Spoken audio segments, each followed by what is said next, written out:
After a long period of silence, the Boko Haram leader, Abubakar Shekau, has reacted to a recent call by the governor of Borno State urging insurgents to lay down their arms and embrace government's amnesty program. Now, Mr. Shekau faulted the governor's claim that some of the insurgents that were forced to join Boko Haram are tired of fighting. The Boko Haram leader said none of his members was tired and that they would continue fighting until their very last breath. Still with me in the studio is Segun Sopiton. Thank you very much for staying with us. Thank you for having me. So I'll just ask first your reaction to that story. He's been silent for quite a while, and now he's back. He's died about 3 times now. Interesting that this is third resurrection. Absolutely. So, you know, I've always said that that name is more of a title now, you know, because right from way back during President Goodluck Jonathan's time, he was killed. Shekau was killed. And then the Buhari administration has killed him twice, right? So who's this guy? That's I mean, a new perspective to the conversation, because a lot of persons would say that it apparently means they haven't killed him. If somebody still looks like him and talks like him and it's out there. If you watch those videos carefully, it's not the same person. So the facial structure-wise, to make men look alike, just give them a beard. You know, make sure they're the same complexion, you know, and they look alike. So, I mean, but if you scrutinize those videos, it's not the same guy. So he's saying they're not tired of fighting in reaction to a call for amnesty. What do you think? I guess what's happening is a response to what appears to be, for the first time, a genuine push towards victory. You can never win the war on terror fully, anywhere in the world. Terrorists, because they are not afraid of dying, it's almost impossible to defeat them. How do you defeat a man who straps things around his tummy and goes to blow people up, including himself, right? So you can't really win the war on terror in terms of completely decimating them, and you don't have Boko Haram anymore. But you can keep them their operations to the barest minimum, right? And I think that we're beginning to see signs that that might actually happen. So it looks to me, this move looks to me like a desperate effort to make a showing.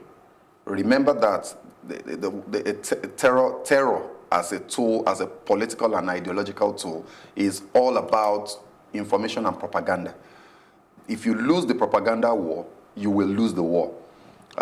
Just a week or 2 weeks ago, the Nigerian army actually tried to, even though those things were sort of misinterpreted and sensationalized, but there was a deliberate effort on the part of the Nigerian army to move the battlefield to the ideological side by trying to enlist the religious leaders in those places, imams, and especially the imams, right? Because Boko Haram is an Islamic group.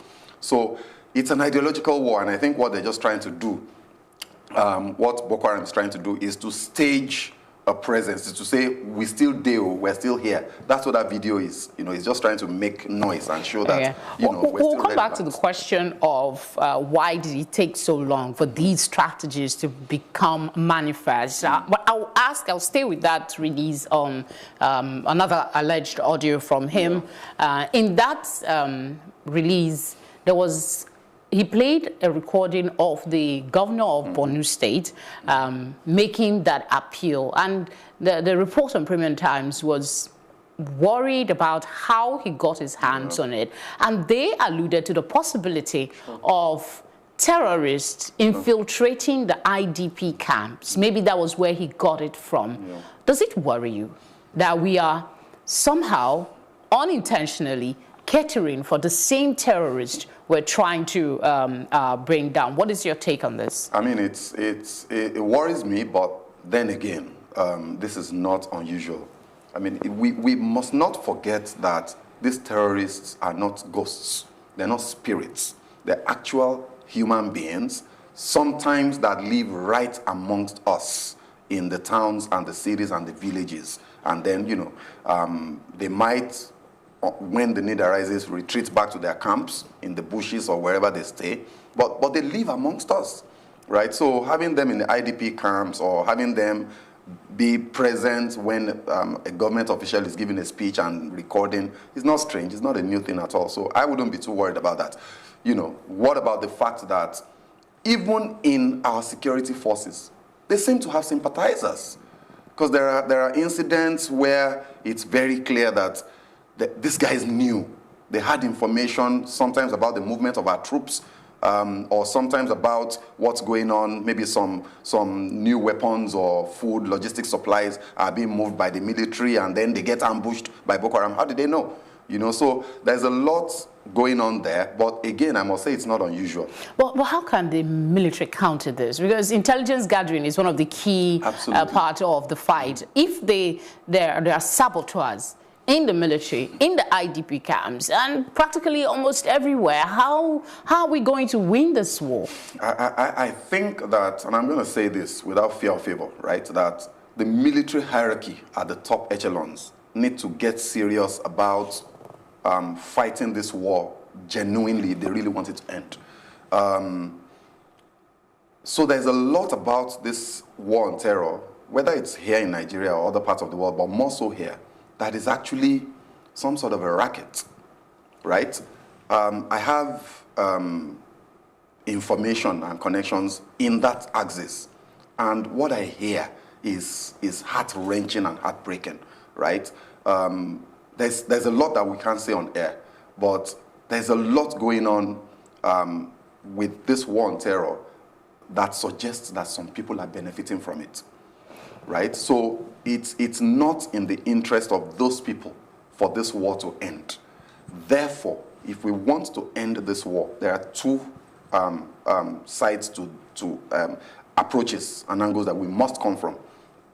One is to take on these people, whoever they are, interests, let me just call them interests, within our security infrastructure or architecture. There are interests there that needs to be taken down. And then our military, like you said, the intelligence side of things, must win over the civilian populations in these villages, such that we need to weed out sympathizers. We need to deal with the ideological side. I mean, listen to that video. Shekau was pretty much preaching. Yes, he was. I mean, it was odd. It was all these speeches and videos that I've watched or read about were always about threats. We're going to kill these people. We're going to do this.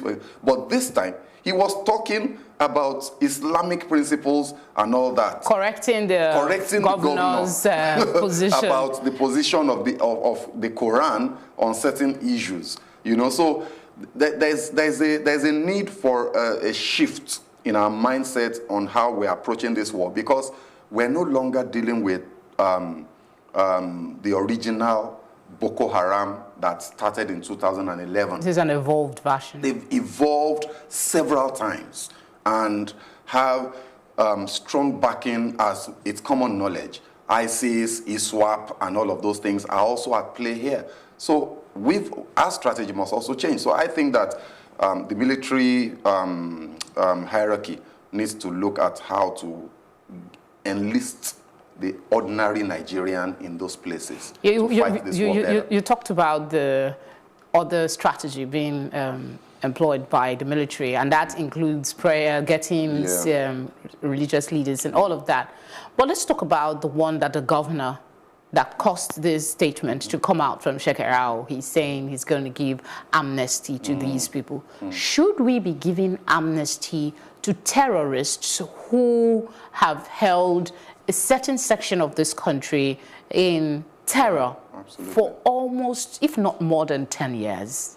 Should we? Is that a strategy that makes sense? It's a bit of a conflicting, I'm conflicted about it. Because on the one hand, you want to be practical and deal with the issue with whatever strategy will work, from a pragmatic point of view. So if you remember the Niger Delta issue, It's always, that's what they keep referring to when they talk about amnesty for Boko Haram, and terrorists. And some would argue that no, the militants were not terrorists, but rather they were freedom fighters and whatever, excuse me. They were blowing things up. And even though they didn't, one major difference was that they didn't go out to deliberately kill people. They would blow up facilities and all that, but there was collateral damage and people were dying, right? So those guys got amnesty, and that amnesty program is still running. So there's that side of the argument that will say, well, if you give amnesty to these ones, if amnesty will also work for these terrorists, why not?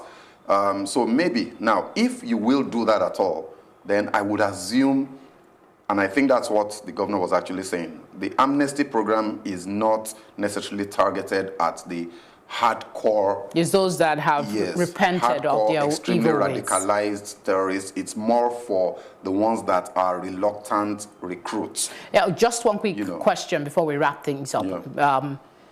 Why is it that we are yet to capture this man? Is it possible for us to actually get him and end this? Even if you get him, if you actually, I mean, like I said, this guy has been the original, their leader was, in fact, the creation of Boko Haram was because the original leader, Ibrahim, what's his name? Mohammed Ibrahim, was killed, right? And then, in Metamorphosis, we had a Shekau who was captured. There were pictures of him dead, right? And then we still got another Shekau. So if you kill this guy, another one, whoever is the leader, somebody else will step in because it's an ideological war. Is there an end? It's a there will be an end if we fight it well. Not a total end, but you can degrade them to the point where they're pretty much largely harmless.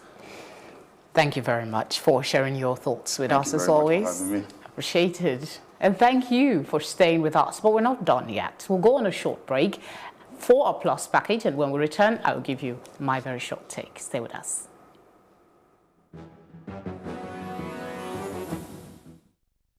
The National Assembly Joint Committee on the Army, led by Senator Ali Ndume, has visited the Theatre Command Operation Lafia Dole to assess the ongoing operation. The committee was given the mandate to tour all the army formations in the 6 geopolitical zones of the country to assess current situation within the area of operation.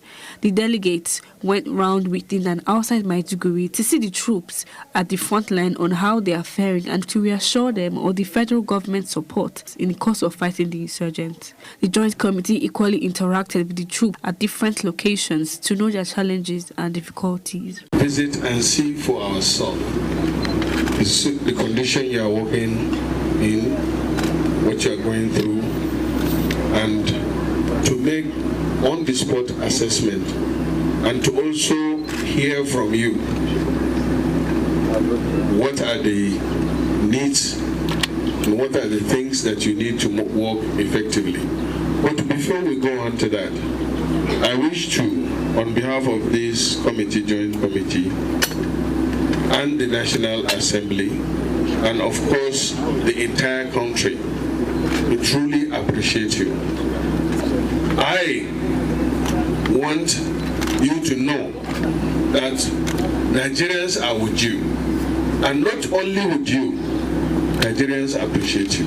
One thing I want to assure the chairmen and the distinguished lawmakers and disassociate Theatre Command and the entire operation Lafia Dole front are the prophecies of doom about how the towns in northern Borno will fall, settlements in Yobe State will not be able to be sustained, and all this rubbish. Please tell them in Abuja, not a single town will fall under me. Not one. I promised Nigeria when I took over 7 weeks ago that I'm going to take the fight to Boko Haram. Officers and men have really supported me. Of course, with the help of the service headquarters. All the towns that usually fall in the dry seasons are standing and doing well. We were tested, badly shaken. But not is in the hand of capable people. It will not fall. Not when I'm here. There's a way you solve a problem, it will change the game. Army need combat helicopters to end Boko Haram war. If we have it will not be deployed like the Air Force asset. Air Force assets are for bigger strategic goals. These helicopters will sleep with us at the trench. They will stay in the front line, so the helicopter and the rifle and the tanks will be together. I know this has been on the table for years. When this is done, Nigeria can forget about Boko Haram. Let me say this, Boko Haram is not... Commendations are in order for federal government's obvious effort to return the budget cycle from January to December. However, like many have acknowledged, the document is an immensely ambitious one when considered in terms of the anticipated revenue.